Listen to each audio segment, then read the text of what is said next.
Hello, everyone. Welcome to today's webinar. Thank you for joining us. Today's session will be Financing Residential Solar in Connecticut, Insights into Lease and Third-Party Ownership Programs. This is the third webinar in our Spotlight on Residential Solar in Connecticut webinar series. So if you haven't seen the first two, you should definitely go and check those out. My name is Rudy Stirk, the Associate Director of Marketing and Communications at the Connecticut Green Bank.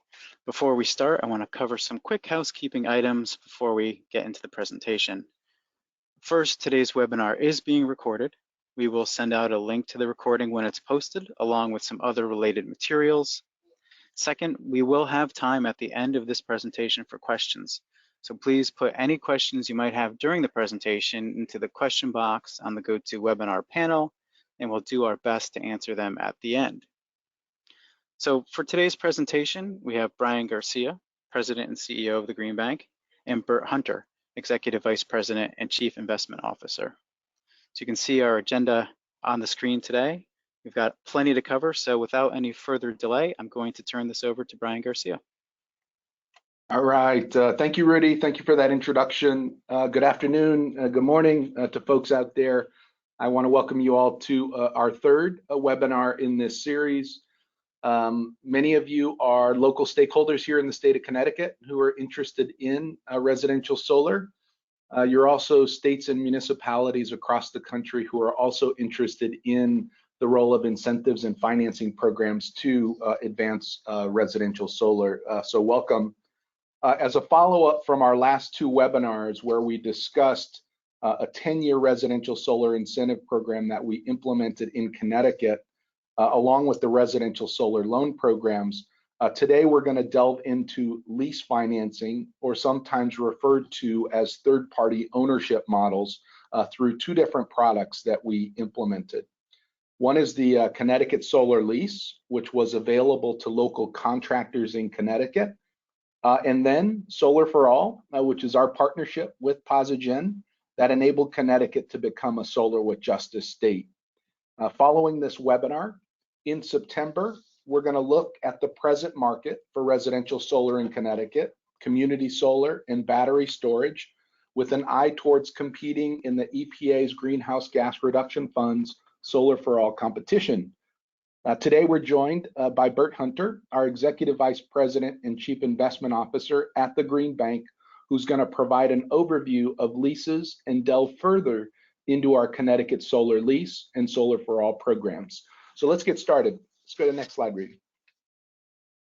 So the Connecticut Green Bank is the nation's first state-level green bank. We're a quasi-public organization, which means that we get to use private sector disciplines to achieve public sector goals. We're an intermediary between the ambitious public policies of the state of Connecticut and the need to attract private investment into our markets so that we can address those public policies. Our mission is to confront climate change, and we do that by increasing and accelerating investment into our state's growing green economy. Investment is the key input, and we also do it to create more resilient, healthier, and equitable communities. More investment in clean energy and environmental infrastructure creates the social and environmental outputs and outcomes that government is after through our public policies. Since our founding in July of 2011, we've invested $320 million of public resources to mobilize more than $1.9 billion of private investment that's resulted in the deployment of more than 500 megawatts of renewable energy and 65 million MMBTUs of energy efficiency savings over the life of those measures. That's helped reduce the energy costs on over 65,000 families and businesses, especially those in vulnerable communities.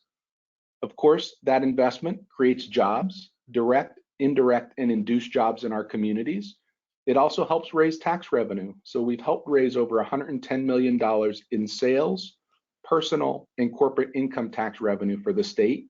And of course, the more clean energy we get deployed out and about in our communities means that we are avoiding greenhouse gas emissions. So we've helped avoid over 10 million metric tons of CO2 over the life of those measures, as well as any associated local air pollution from particulate matter, SOx and NOx, which is improving our public health. In doing all of this, we've made the green economy more accessible and affordable to vulnerable communities, that is low to moderate income families and communities of color, and helping them combat energy inflation by reducing energy consumption and choosing renewable energy instead of fossil fuels. Next slide. On August 16th of last year, President Biden signed the Inflation Reduction Act into law. We're almost a year into this. As we're all beginning to see, the IRA is the largest investment from the US government ever in the modernization and decarbonization of our nation's energy infrastructure. Beyond the IRA, seeking to achieve a zero carbon electric sector by 2035 and a carbon neutral economy by 2050, it puts just as 40 and just transition right alongside reducing greenhouse gas emissions. We see this in the investment tax credit requirements for prevailing wages and apprenticeships to receive the full 30%. We see this in the adders to that tax credit for energy communities of an additional 10%, low-income households in tribal communities of an additional 10 to 20%, and Made in America domestic content provisions of an additional 10%. There are locations here in Connecticut that have the potential to receive up to 70% from the investment tax credit. And of course, there is the $27 billion Greenhouse Gas Reduction Fund administered by the EPA. Next slide. Within the IRA, and specifically Section 134A of the Clean Air Act, is the inclusion of the Greenhouse Gas Reduction Fund. Recently, the EPA released all three of the funding opportunities. The Connecticut Green Bank is working with the American Green Bank Consortium and other partners on the $14 billion National Clean Investment Fund, which to many is the National Climate Bank policy the Coalition for Green Capital has been working on for more than a decade. We're also working with community lenders, community development financial institutions, credit unions, housing agencies, and others on the $6 billion Clean Communities Investment Accelerator. Today's webinar is related to our focus on the $7 billion Solar for All competition with a focus on residential solar leases and third-party ownership. As last time, we explored residential solar incentives in the first webinar, and then loans in the second. Next slide. On Solar for All, there will be a competition for up to 60 awards to states, including territories like Puerto Rico, tribal governments, municipalities, and others to invest $7 billion through technical assistance, things like data collection and analysis, program and project planning, program implementation services, stakeholder engagement, where no more than 25% of the request for funds can come from. Then there's financial assistance, subgrants, rebates, subsidies, incentive payments, and loans, where more than 75% of the requests for funds must come from. The use of these proceeds is for the zero emission technologies that are being specified by the EPA as residential solar, community solar, associated storage, and enabling upgrades. The Green Bank has been advocating with our partners here in the state of Connecticut for energy efficiency throughout this entire EPA process on Solar for All. I'm happy to report that alongside roof repairs and electric panel replacements, that the EPA is now allowing energy efficiency into the Solar for All competition as an enabling upgrade, where up to 20% of financial assistance can be directed. The important objectives for the EPA are to reduce greenhouse gas emissions and other air pollutants, to deliver benefits to American communities, particularly low-income and disadvantaged communities, and to mobilize financing and private capital to stimulate additional deployment of such projects. These objectives are clear. These are also the objectives of the Connecticut Green Bank. Next slide. We'd invite all of you to learn more about the Greenhouse Gas Reduction Fund by visiting the EPA's website. Next slide. Okay, so as we transition from last time, our webinar last time, on residential solar loan financing to leases and power purchase agreements, or PPA financing programs, with a focus on low-income and disadvantaged communities, we want to again start off by understanding several important things: energy burden and barriers to residential solar. Next slide. In 2020, the Connecticut Green Bank commissioned a study with the Vermont Energy Investment Corporation, including Operation Fuel, to understand energy burden across Connecticut's counties, cities, and towns. Energy burden is the percentage of household income spent on energy. There's a rule of thumb that if a household spends more than 66% of its household income on energy, then energy is deemed unaffordable. This is called the energy affordability threshold. And lastly, the energy affordability gap is the difference between actual home energy bills for a specific home and what affordable energy bills are for a geographic area. Within this report, you will find that the Green Bank not only explored energy burden, but we also looked at transportation and housing burdens as well. Next slide. When we look at energy burden, it should be no surprise to us that income matters. If you're a family that resides in a less than 80% area median income census tract, then you're likely going to be experiencing energy burden where you're spending 6% or more of your household income on energy to heat your home and provide electricity to it. It should also not be a surprise to us that those who rent have energy burdens as well. So we need to focus our efforts on low and moderate income communities with less than 80% area median income, and those who not only own their homes, but also those who rent. If we can provide low-income families and disadvantaged communities with access to capital to residential solar, then we can possibly reduce their energy burdens, allowing them to have more money in their pockets while reducing energy inflation and reducing greenhouse gas emissions. Next slide.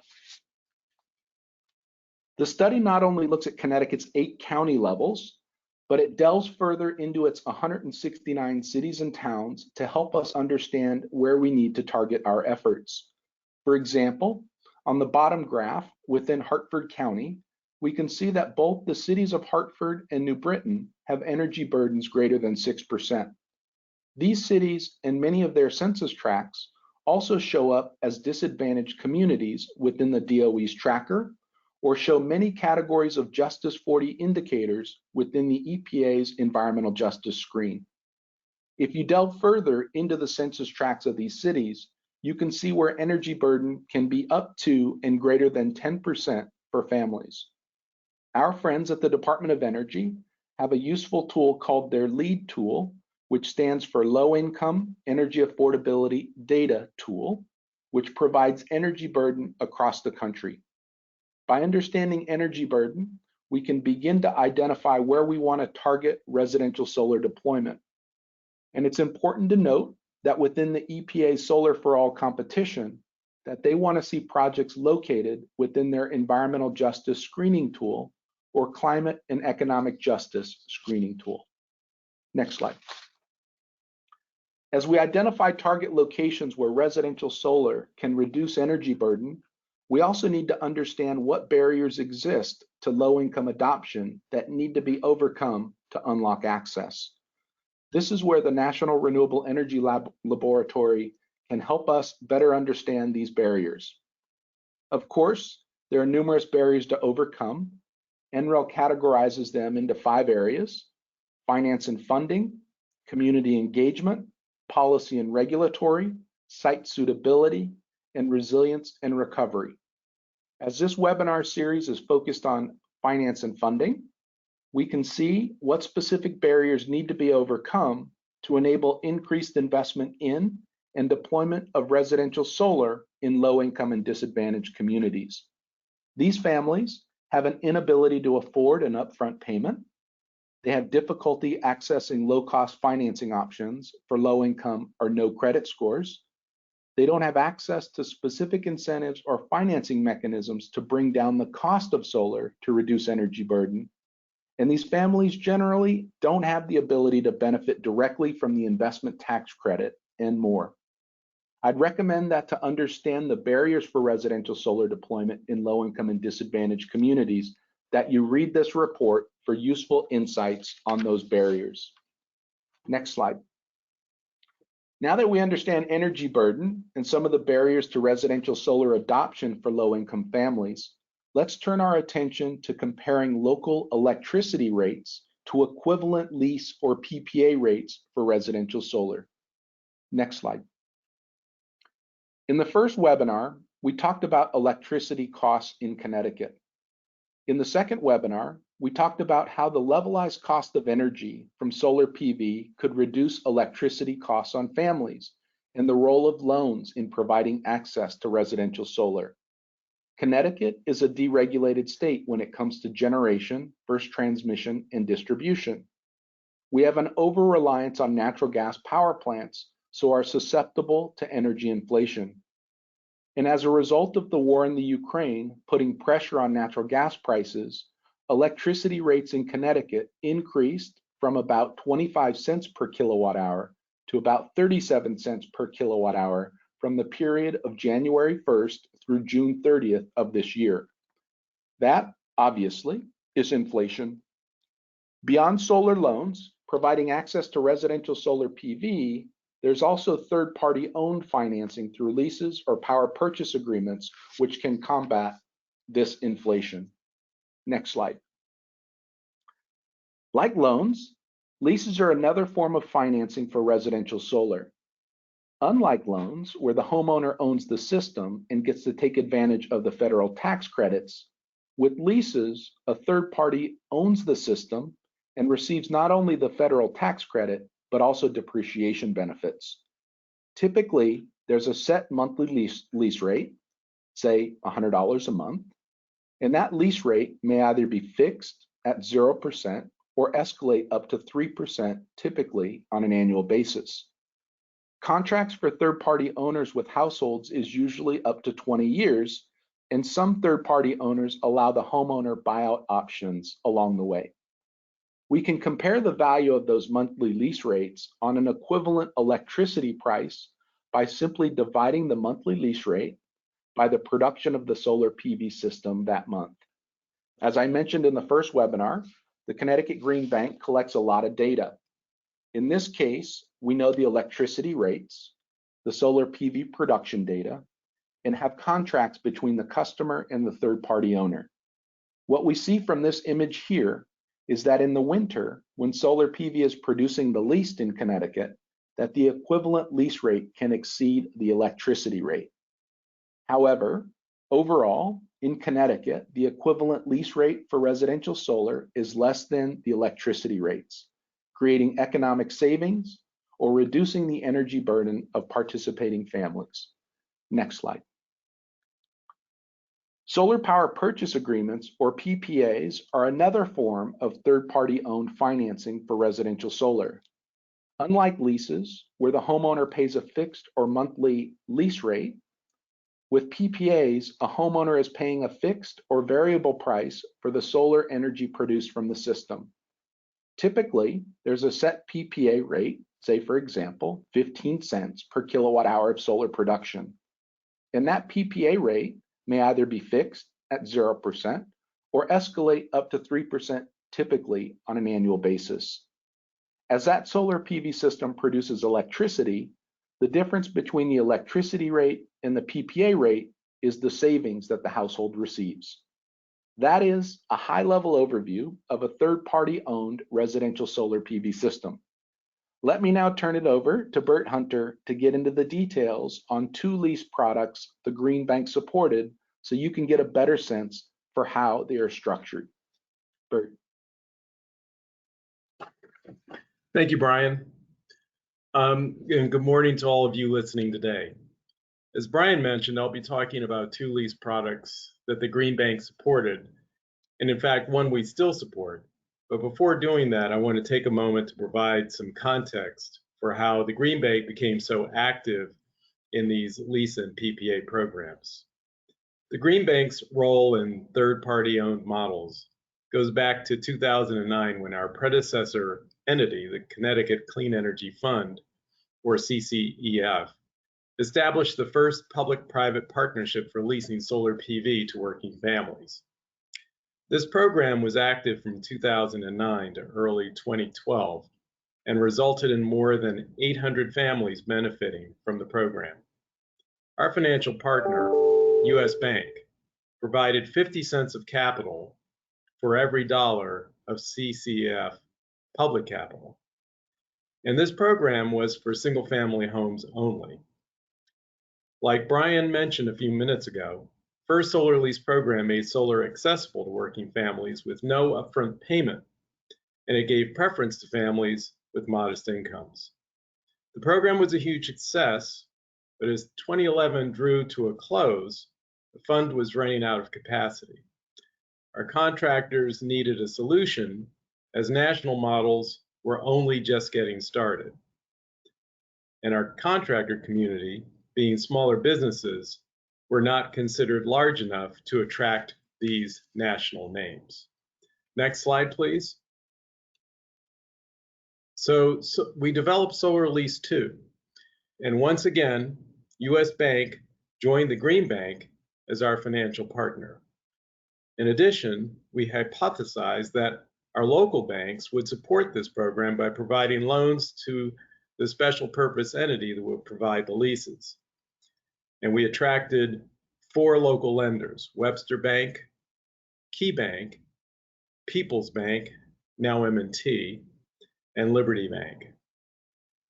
The program in leveraging, providing leverage into the system, attracted $5 of private investment for every $1 of Green Bank capital. Recall that the CCEF attracted 50 cents for every dollar of Green Bank capital. So that's a 10-fold benefit in leverage that we're able to achieve by leveraging the program with private capital using community banks, local community banks. But beyond this, we had other goals that we wanted to achieve. We wanted to make sure homeowners felt that they were getting a good quality system. So we vetted contractors. Fortunately, CCEF had developed a contractor network, but we added more, and we had standards for these contractors that they had to meet. We also sought out and structured a warranty insurance product. Keep in mind back then, as is today, the panels on these rooftops were coming from China mainly, and there were many issues associated with those manufacturers sometimes failing to provide warranty support for their panels, even though they had warranties. But sometimes the companies would go out of business. We didn't want to get into a situation where over time we would face potential bankruptcy risk. So we put that insurance product in place, and that gave confidence to the homeowners who were entering into the lease products with us. We also opened the fund to FICOs down to 640. This was unheard of at the time. Typically, a FICO of 725 was needed. So we broadened the access to even more working families. And that confidence in Connecticut working families has been borne out because very few of our leases have entered default and slow payment categories. We also diversified the fund to not only do households, but to do small businesses, schools, municipal projects, nonprofits that did not have access to solar PV previously, because these contracts go on for 15 or 20 years in our case. And many of the developers at that time doing solar did not want to take a 20-year risk. We solved that problem with U.S. Bank as our partner, as well as our lending banks.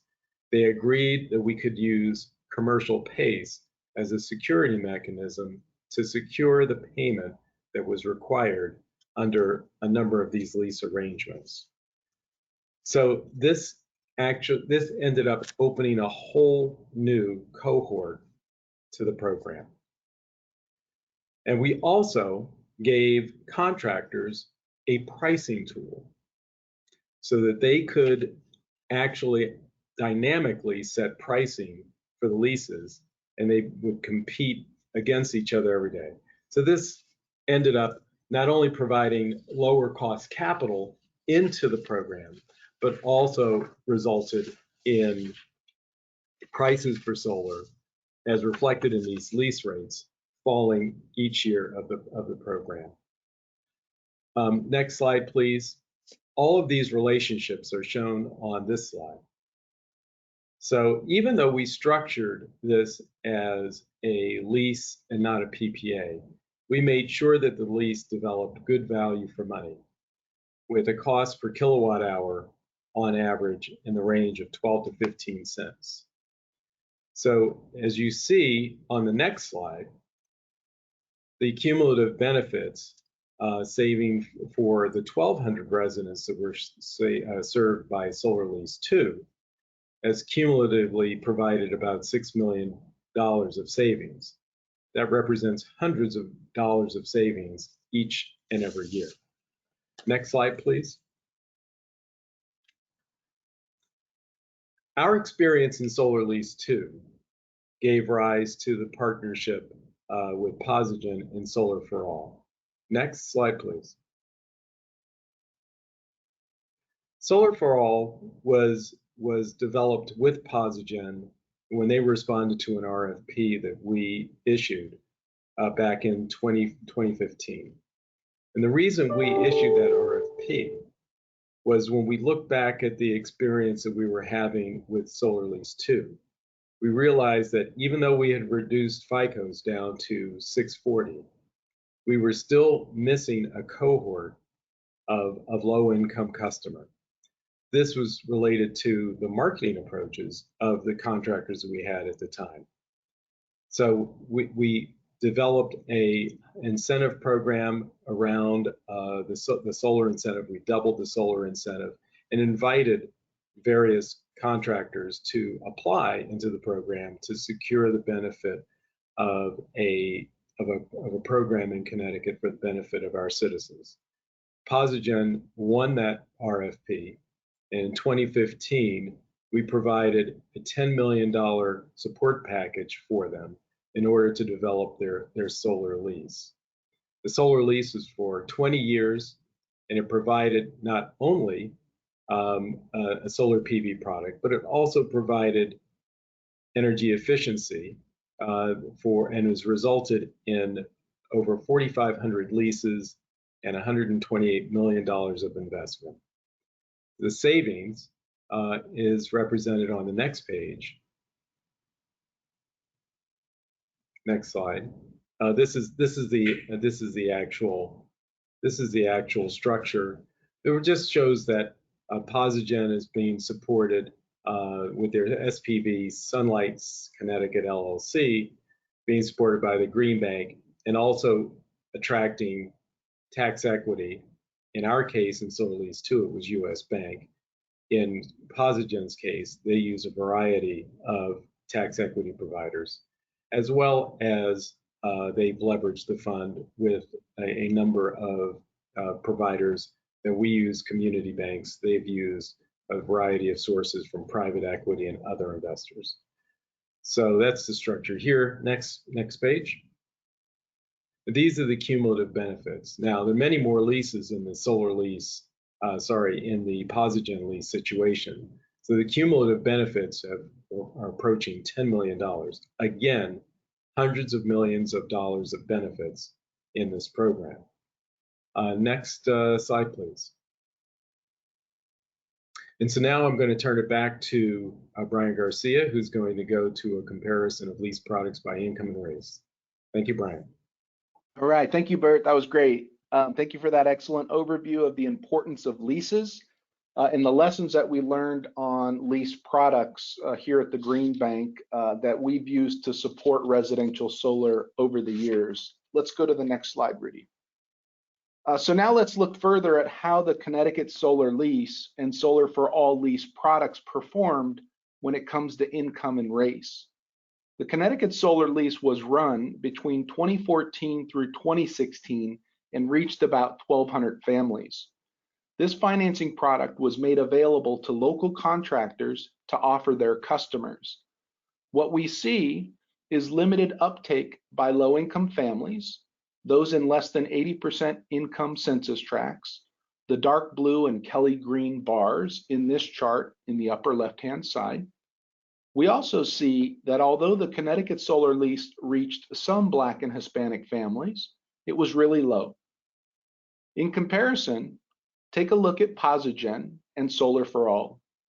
From 2016 through 2022, they served about 4,500 customers. It's clear that they reached a lot of low-income families and communities of color. Posigen is a third-party owner focused on serving the low-income and communities of color residential solar market. And because of that, we see great results. A company has to intentionally focus on Solar for All to deliver these types of results. Next slide. For so many reasons, including that the Department of Treasury oversees all investment tax credit policy with the IRS in terms of the Inflation Reduction Act, it was exciting for us to see Treasurer Yellen visit our Solar for All partner in Posigen there in New Orleans, Louisiana in early July to deliver remarks on Bidenomics. These are, of course, pictures of Treasurer Yellen delivering her speech at Posigen, and that is Posigen's chair, Tom Nehart, and the president and CEO of Posigen, Ben Healy. Ben used to be a director here at the Connecticut Green Bank and being mentored by our very own Bert Hunter. We couldn't be prouder to see him become the leader of this important company. Posigen is going to be among the leading companies in this country that enables more low-income families and communities of color to access residential solar, energy efficiency, and battery storage. As we all work to understand the importance of the Inflation Reduction Act, the bottom graphic on the left shows Connecticut electricity prices and the impact from the war in the Ukraine on the electricity rates, increasing them by 12 cents per kilowatt hour, starting January 1st and running through June 30th of this year. Think about the impact of that energy inflation on low-income families. Because of Posigen, we have about 4,500 low to moderate income families who took on a monthly lease to finance residential solar and energy efficiency.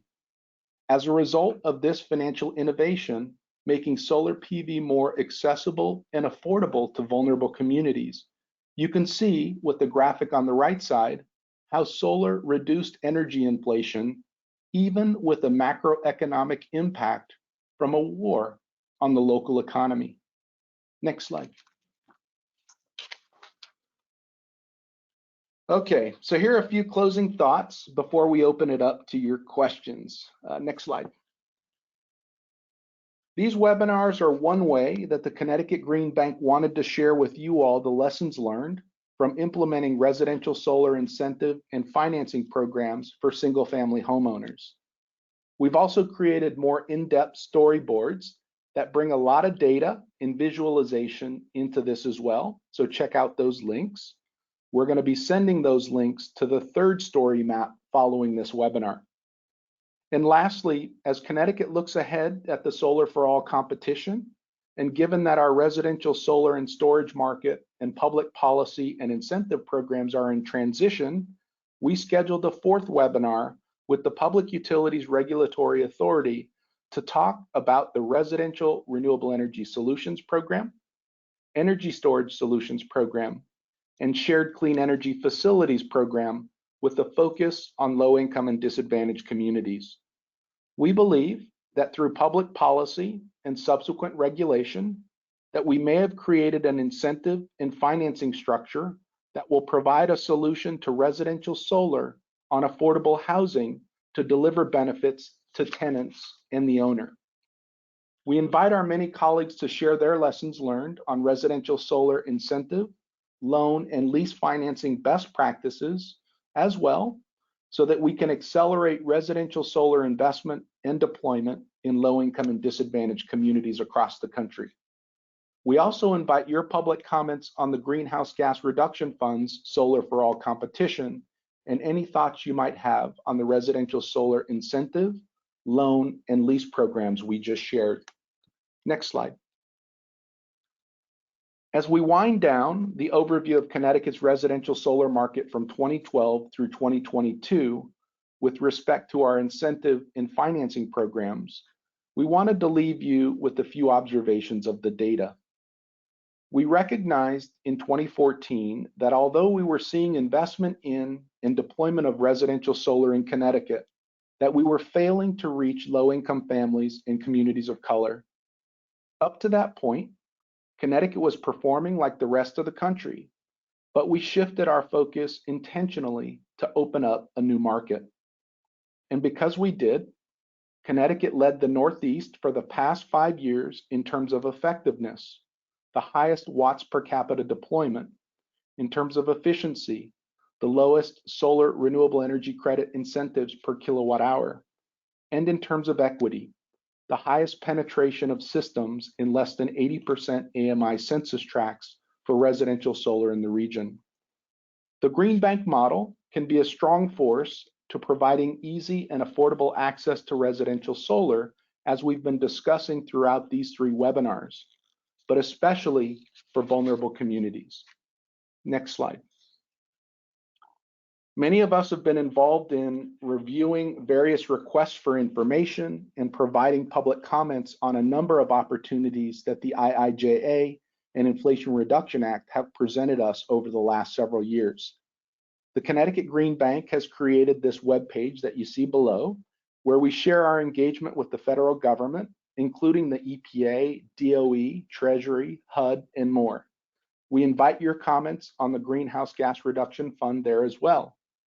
And I believe we've included our recent notice of intent on Connecticut's application into Solar for All on the page, which includes a letter from our lead applicant, the Department of Energy and Environmental Protection, alongside a consortium of agencies recognized by Governor Lamont, including the Public Utilities Regulatory Authority, the Connecticut Department of Housing, the Connecticut Housing and Finance Authority, the Connecticut Department of Banking, Connecticut Department of Labor, Connecticut Department of Revenue Services, and yes, the Connecticut Green Bank. It's great to see our state working together to file the NOI, and we look forward to working with our state partners also out and about in the communities, local stakeholders, as we begin to spend the next several months pulling together a successful application. And with that, Rudy, we'll turn it back over to you for any Q&A. Thank you. Thank you very much, Brian and Bert. That was an excellent presentation, plenty of information there for everyone to digest. And as we mentioned, we will be sending a follow-up email later today with links to the slides, the recording of the session, plus some of the reports that were mentioned, and the very interesting story map that our team has put together with all of this data, so you can access all of that. So if folks have questions, please put them in into the box and we will do our best to get to them. We did have a question early on about, you mentioned that 70%, up to 70% tax credit potential.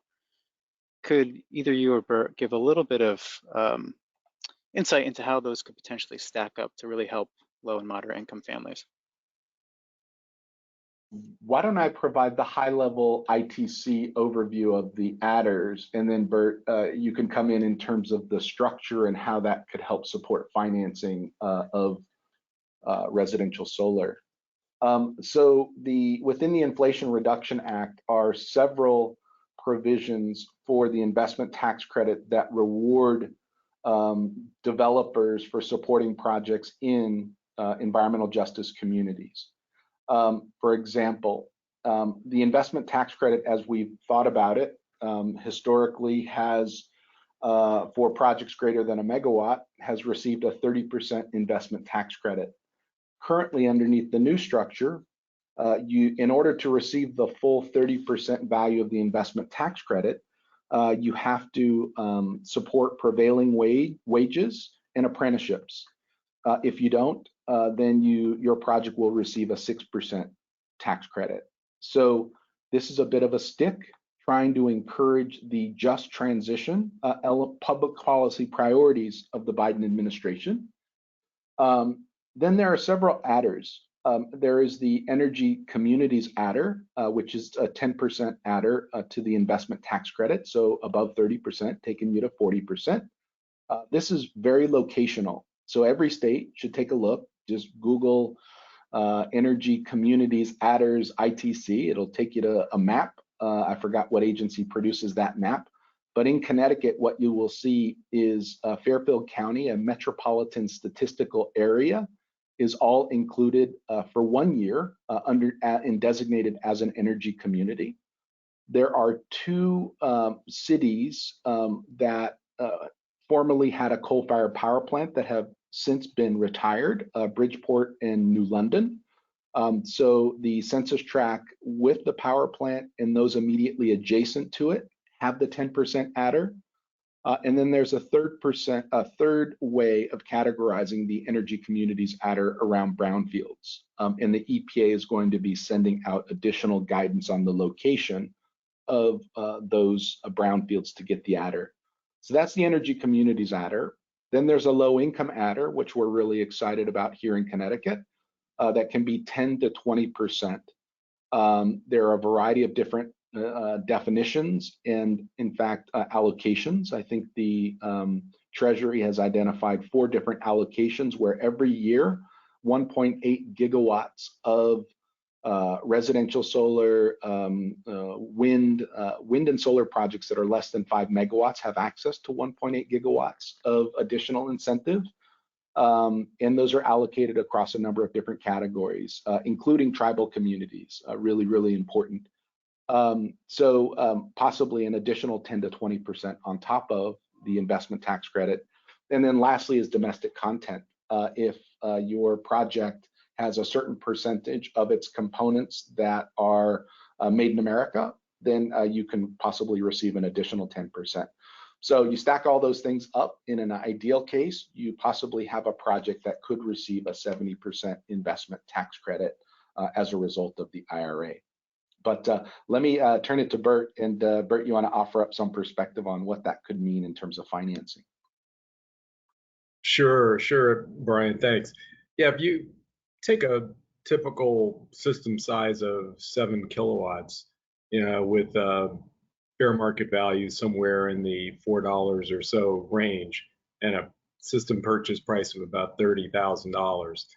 So a standard ITC, investment tax credit, would be about $9,000 in tax credit value, but it becomes $3,000 more with a 40% ITC and $6,000 more with a 50% ITC.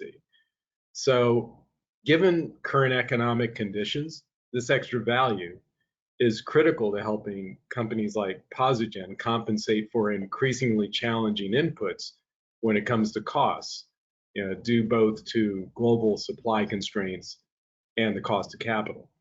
It also allows the company to maintain favorable customer pricing relative to the higher cost of electricity that our state's residents are now facing.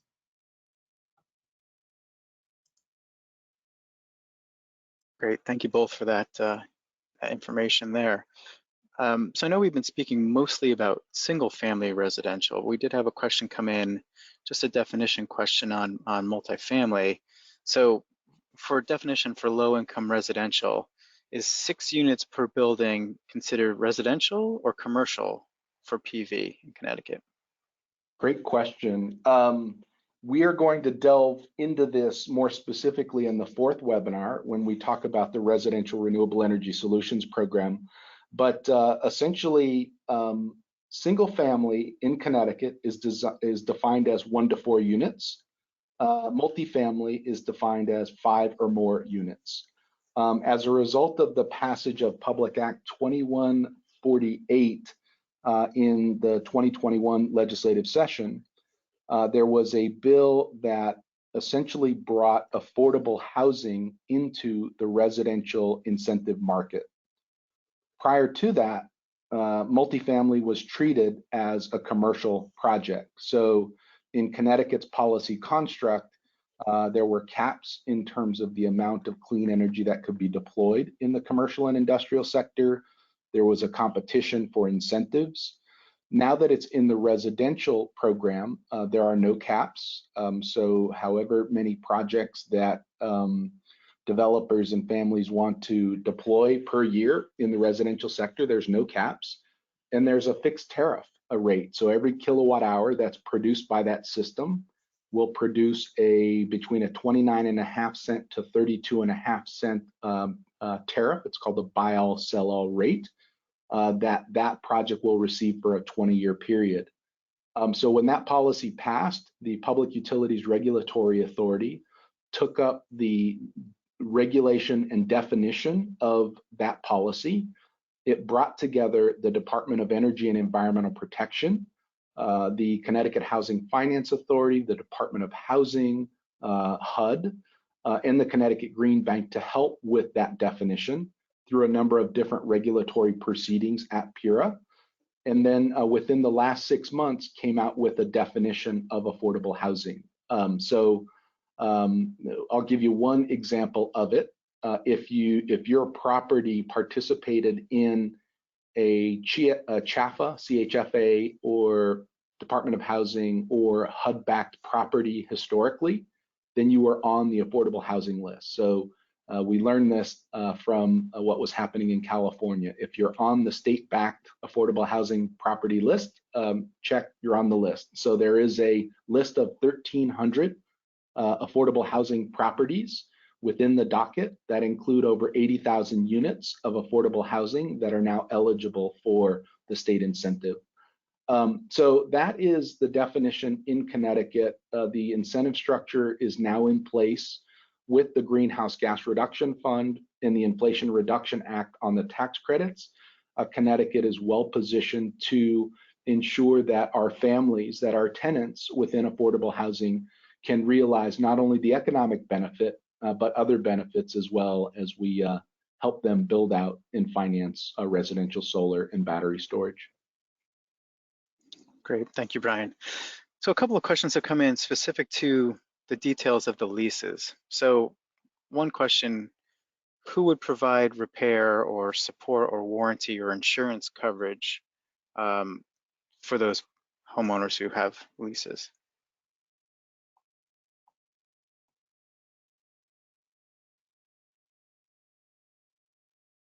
So we've actually contracted out with CTEC, a local company, to provide service for our own portfolio of residential and commercial leases.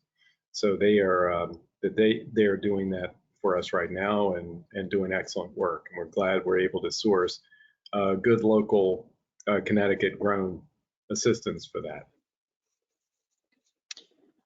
Are these leases transferable if a property sells? Absolutely. Yeah, they're transferable, and it's been handled several times a year as we've been operating the program. Great, thank you. So can we speak a little bit to the stakeholder engagement approach and consumer education that occurred with the Solar for All program? So we actually worked that together with Posigen. We made a number of introductions to the various towns that they were operating in. They started out in Bridgeport, Connecticut. They actually have hired a number of people in Bridgeport. They have a very robust staff there. So it's been a program that has rolled out to various communities throughout Connecticut. We're actually, at this point, we have passed the baton over to Posigen, so that they have that role by themselves. But in the early period, we were actually providing introductions to various towns around the state. as they were rolling out their campaigns in the communities, which was quite successful.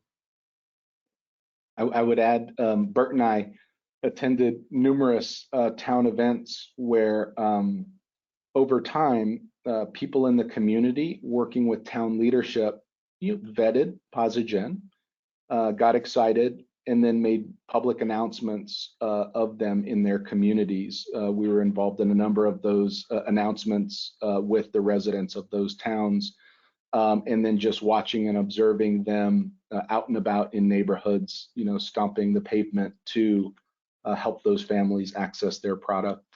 Very Solarized-like in the context of a developer or third-party owner that's focused on low-income and disadvantaged communities.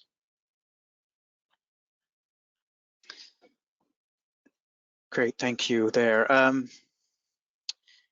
Can we speak a bit more about the inclusion of energy efficiency on the Posigen projects? Was this a requirement in the RFP, or how did that come about? Brian, you want to take that one? Sure, I'll take a stab at it. In the first webinar, we talked about the residential solar incentive program. So in order for any family participating in that state incentive, they had to receive a home energy audit. Our preference was to support the Home Energy Solutions program here in the state of Connecticut, so our utility administered direct install energy audit program. So we had about 46,000 customers in the RSIP. I believe 90 to 95% of them participated in Home Energy Solutions to give the homeowner a baseline of what they're using and to continue with some modest energy efficiency measures. When we brought Posigen in, energy efficiency was always a part of Posigen's model, so that was super cool. So not only would they provide those homeowners with access to the audit, which was required by the program, but they also initially offered what they called an energy savings agreement. So the homeowner would pay $10 more on their monthly lease rate for the duration of the lease over a 20-year period. You could imagine the present value of that $10 per month on a current basis, then allowed Posigen to do deeper weatherization. What Posigen learned over time was, you know what, efficiency is important. Let's just build it into the overall lease rate. So now their solar lease rate is inclusive of efficiency too. So the price that the customer sees is a 1-month price, maybe with escalators or not, but efficiency is now a component of their program. They've managed to work with the local energy efficiency market of contractors. I'm sure it's safe to say across the country that we all have very robust local small companies that are delivering energy efficiency services. Posigen works very well with them to bring them into the solar channel to provide that energy efficiency service. So it's super important that we begin to stack all these technologies together so that we can realize more benefits for those participating residents. So efficiency, solar, that will reduce energy burden, reduce energy costs. And then right now, Posigen's working really hard in Connecticut to do battery storage as well so that we could lift energy security. So super important to be thinking holistically. Thank you, Brian. Yeah, when we send out the follow-up, we'll also make sure we send a link to a recent video that we produced of Posigen testimonials where customers, in their own words, say how impactful the program has been for them. A question on would we support other programs besides Solar for All with Posigen? Let me take a stab and then I'll turn it to you, Bert, on the process. I think, yes, every state needs more than one Posigen, right? I think in general, every state needs a Posigen-like entity. That is to say that you need a third-party owner who is very intentionally focused on delivering solar for all to low-income and disadvantaged communities across the country. But we also need more of them. We need more third-party owners, local contractors who are serving this segment. So Posigen, yes, great baseline everywhere, but we need more Posigens in our states across the country. Bert, you want to talk about maybe Green Bank Capital Solutions? Exactly. I was just going to say that. We have a program called Capital Solutions, which is our rolling open RFP, request for proposals, where project sponsors can come to us. We're interested in not venture capital transactions. We have Connecticut innovations for that. But we're interested in scalable models where we can reach more Connecticut families and businesses in the state. It can be part of a regional strategy or even a national strategy.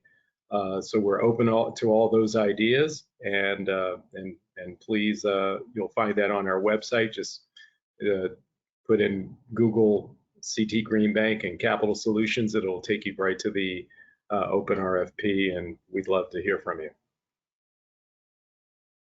Great, thank you both.